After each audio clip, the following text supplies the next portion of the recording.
And the Buddha said, Agivesana, are you not asserting thus? Material form is myself, feeling is myself, perception is myself, volition is myself, consciousness is myself. And he said, I assert thus, Master Gotama, material form is myself, feeling is myself, perception is myself, volition is myself, consciousness is myself. And so does this great multitude. And the Buddha said, what has this great multitude to do with you, Agivesana? Please confine yourself to your own assertion alone.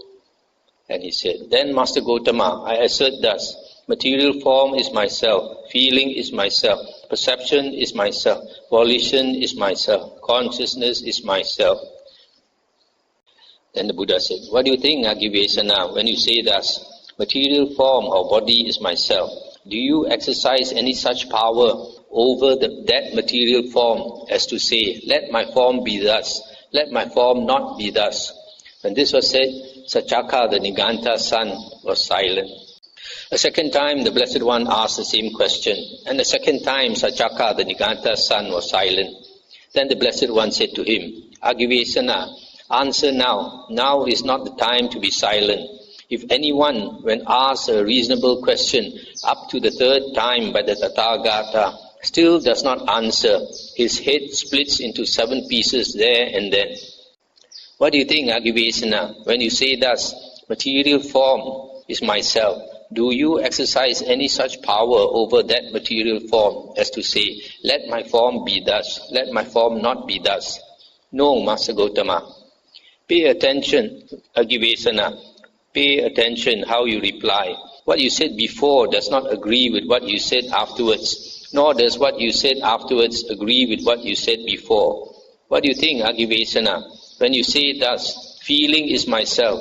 Do you exercise any power over that feeling as to say, let my feeling be thus, let my feeling not be thus? No, Master Gotama. Pay attention, Agivesana, pay attention how you reply.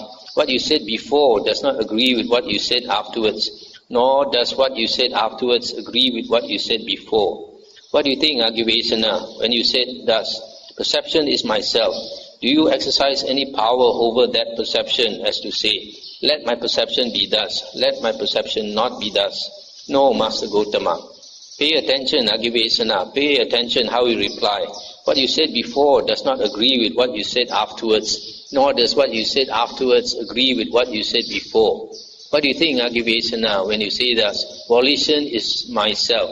Do you exercise any such power over volition so as to say, let my volition be thus, let my volition not be thus? No, Master Gotama. Pay attention, Agivesana, pay attention how you reply. What you said before does not agree with what you said afterwards, nor does what you said afterwards agree with what you said before. What do you think, Agivesana, when you say thus, consciousness is myself? Do you exercise any such power over that consciousness as to say, let my consciousness be thus, let my consciousness not be thus? No, Master Gotama. Pay attention, Agivesana, pay attention how you reply. What you said before does not agree with what you said afterwards, nor does what you said afterwards agree with what you said before. I stop here for a moment. So here the Buddha says, you say the 5 aggregates is you, is yourself. Then you should have complete control over the 5 aggregates. But do you have? Then he says no. So the Buddha each time makes the point that what he said before is not what he's saying later. To let all the crowd of people see that he is contradicting himself. The Buddha said, what do you think, Agivesana? Is material form permanent or impermanent? Impermanent, Master Gotama. Is what is impermanent suffering or happiness? Suffering, Master Gotama. Is what is impermanent, suffering and subject to change, fit to be regarded thus? This is mine, this I am, this is myself. No, Master Gotama. Stop here for a moment. So here the Buddha is making him see that material form is impermanent and a source of suffering. So it is not fit to regard it as mine or I or myself, because if you do that, then you are taking what is impermanent and suffering to be yourself. So you are carrying a burden unnecessarily.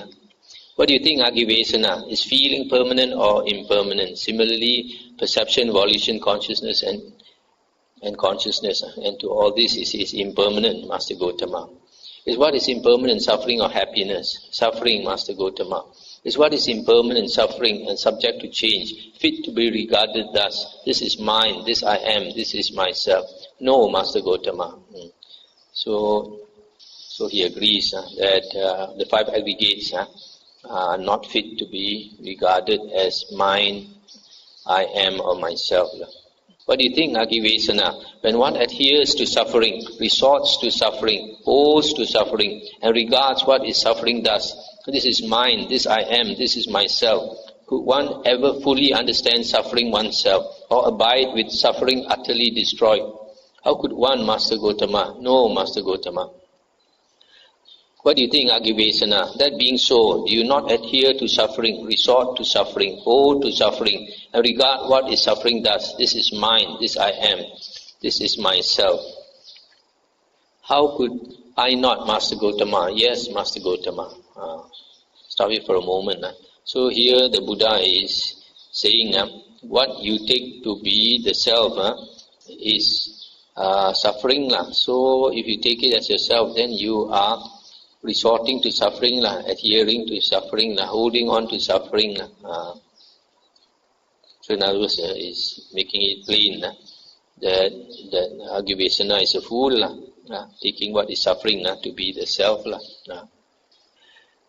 And the Buddha said, it is as though a man needing hardwood, seeking hardwood, wandering in search of hardwood, were to take a sharp axe and enter the wood. There he would see a large plantain trunk, straight, young, and with no fruit but core. Stop here for a moment. This plantain plantain tree is the banana tree. Then he would cut it down at the root, cut off the crown, and unroll the leaf sheets. But as he went on unrolling the leaf sheets, he would never come even to any sapwood, let alone hardwood. So too, Agivesana, when you are pressed, questioned and cross-questioned by me about your own assertion, you turn out to be empty, vacant and mistaken. But it was you who made this statement before the Vesali assembly. I see no recluse or Brahmin, the head of an order, the head of a group, the teacher of a group, even one claiming to be Arahant Sammasambuddha, who would not shake, shiver and tremble and sweat under the armpits if he were to engage in debate with me. Even if I were to engage a senseless pose in debate, it would shake, shiver and tremble if it were to engage in debate with me. So what shall I say of a human being? Now there are drops of sweat on your forehead, and you have soaked through your upper robe and fallen to the ground. But there is no sweat on my body now. And the Blessed One uncovered his golden-colored body before the assembly. When this was said, Saccaka, the Niganta's son, sat silent, dismayed, with shoulders drooping, and head down, glum, without response. So here the Buddha, because the Buddha can read his mind, the Buddha said, you were boasting earlier that anyone that engages in debate with you would shake, tremble, and all this. But now I'm not shaking or trembling, I'm not sweating, but you are.